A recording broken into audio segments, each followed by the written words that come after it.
안녕하세요. 반갑습니다. 이공영 강사입니다. 워크북 1분 컷 특강 마지막 특강을 우리가 촬영해 볼 수 있도록 하겠는데요. 우리가 기출 종합 문제는 뭐냐면은 제가 이 교재 같은 경우에는 본 교재를 우리가 중복 지문을 좀 이렇게 합치는 과정에서 그럼 선지가 좀 남을 수가 있잖아요. 그러한 선지들 중에 남았는데 버리가 아까운 문제들을 모아가지고 하나의 기출 문제로 구성을 해본 거예요. 그런데 이제 뭐 7급 시험이나 아니면 다른 직렬 시험에서도 이렇게 특정한 파트만 문제가 나오는 게 아니라 전체적으로 골고루 나오는 문제들도 있기 때문에 적당히 대비할 수 있는 문제가 되겠습니다. 331번을 한번 볼게요. 우리 헌법에 기본 원리가 있네요. 이 헌법의 기본 원리는 중요한 원리이기 때문에 여러 가지 역할을 할 수 있지만 우리가 뭐는 못한다고 했다? 구체적인 기본권을 도출하는 근거가 되지는 못한다고 했죠. 나머지는 전체적으로 맞습니다. 그래서 일단 틀리게 가고야 되겠고요. 2번인데 헌법을 해석해 보니까 특정인에게 구체적인 기본권이 생겼어요.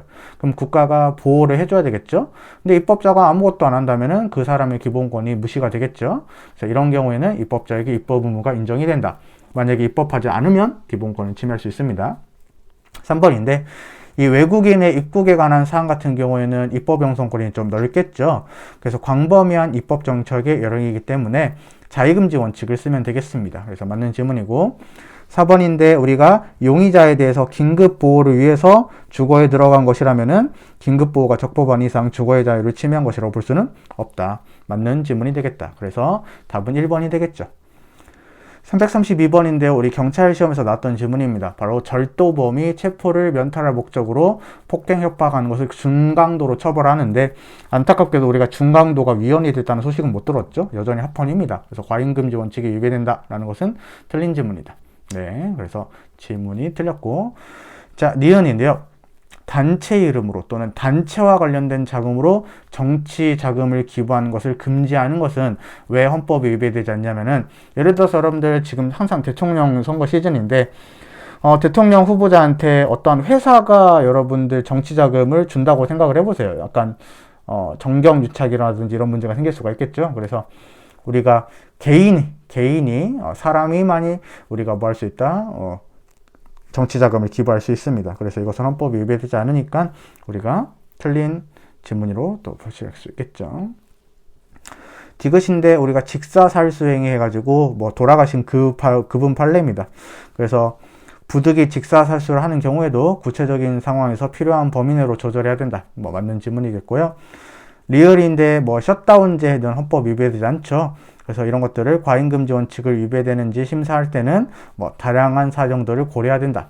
맞는 질문이 되니까 옳지 않은 것은 기억, 니은 해가지고 두 개를 고르면 되겠습니다. 다음 333번인데요. 선거권을 제한하는 입법인데 선거권 같은 경우에는 중요한 기본권이기 때문에 우리가 24조에서 곧바로 정당할 수는 없고 37조 2항의 과잉금지 원칙을 잘 따져봐야 되고 본질적인 내용은 침해할 수 없다. 맞는 질문입니다. 자, 2번인데 근로의 권리 이런 게 있죠. 그래서 타인의 방해를 받음 없이 계속 유지하며 근로의 기회를 얻지 못할 때는 근로의 기회를 제공해달라. 특정한 일자리를 달라고 할 수는 없지만 이 정도는 청구가 가능하다. 3번은 주거의 자유에 대한 영장주의는 제5차 개정헌법에서 처음으로 명시됐다. 맞는 질문이고 4번인데 형사보상과 관련된 이것이죠. 자, 여러분들 위에다 필기해 볼게요. 우리가 23조 3항에 정당한 보상이 규정되어 있어요. 그 다음에 28조에도 정당한 보상이 규정이 되어 있습니다. 뭔지 알아야죠. 왼쪽에 있는 것은 재산권에 대한 수용의 문제이고요. 이것은 형사보상의 문제이거든요. 우리 재산권 수용의 정당한 보상은 완전한 보상으로 읽어야 되죠. 근데 우리가 형사보상 청구권 같은 경우에는 우리가 갖춰진 세월이 있긴 있지만 그것을 객관적으로 돈으로 환산하기가 어렵습니다. 그래서 일정한 돈을 정해가지고 적당한 범위 내, 일정한 범위 내의 보상이어야 되니까 같은 단어지만 그 뜻은 일치하지 않아요. 그래야 이러한 점에서 28조에서 규정하는 정당한 보상은 23조에서 규정하는 정당한 보상과 동일한 의미를 가진다? 이것은 틀린 지문이 되겠습니다. 그래서 우리가 4번이 답이 되겠다. 마지막 문제를 한번 보죠. 334번인데 우리 학교 환경 위생 정화구역 판례가 있죠. 근데 당구장 시설을 금지한다라는 것입니다. 그럼 유치원까지 봐야 되는데 우리가 유치원 근처에서 굳이 당구장 시설을 금지할 필요는 없었죠. 그래서 이것은 기본권 제한 한계를 벗어난 것이기 때문에 틀린 지문이 되겠습니다. 2번은 조금 지엽적인 내용이기 때문에 한번 읽어볼게요. 공공기관이 전자적 형태로 보유 관리하지 않은 정보래요. 그래서 일단 종이로 갖고 있는 정보라고 칩시다. 뭔가 책으로 갖고 있어요. 여러분들 그것을 전자적 형태로 바꾸려면 사진을 다 찍던가 아니면 스캔을 다 떠야 되는데, 우리가 정상적인 업무에 현저한 지장을 초래하거나 그 정보의 성질이 훼손될 우려가 없는 한 무조건 공개해야 된다는 것은 공무원에게 너무 지나친 업무가 가중이 될 거예요. 그래서 이것은 공개할 수 있다. 디지털 형태로 바꿔서 공개할 수 있다. 이렇게 여러분들이 조문을 한번 공부했고요. 3번인데요. 공직자의 자질, 도덕성, 청렴성에 관한 사실은 내용이 개인적인 사생활에 관련된 것이랄지라도 순수한 사생활의 영역이 아니기 때문에 이런 것들에 대해서 이에 대한 문제 제기 내지 비판은 허용돼야 된다. 맞는 지문이 되겠고요. 4번인데요. 승진 가능성 이런 것들은 우리가 법적인 지위에 직접적인 영향을 미치지 않습니다. 왜냐하면 승진을 못해도 정년퇴직하는 데는 크게 문제가 없다. 그랬을 때 이런 것들은 공무담임권의 영역에 해당하지 않죠. 기억이 날지 모르겠지만 승진할 때 균등한 기회를 받아야 된다는 것은 공무담임권의 영역에 포함이 됩니다. 그래서 그 뉘앙스의 차이를 꼭 명확히 인지를 하셔야지 최근에 나왔던 좋은 기출지문들을 풀 수 있는 실력이 된다고 했습니다. 그래서 답은 3번입니다. 그럼 이제 여러분들 이 워크북 기출 문제집 특강은 모두 끝났고 종료가 됐고 그동안 여러분들 따라오느라 너무 고생이 많으셨고요. 다음 커리큘럼을 뭐로 진행할 거냐면은 좀 빈칸 있나? 답지는 넘어가고 이 정도에서 쓰면 되겠죠. 자, 그러면 다음 커리큘럼은 뭐로 할 거냐면은 첫 번째로 일단 진행을 해야 될 게 우리가 지금 마무리 2단계를 진행하고 있죠. 마무리 2단계를 진행하고 있는데 이 마무리 2단계에서 각 회차별로 3회씩 모의고사를 보고 있다는 거죠.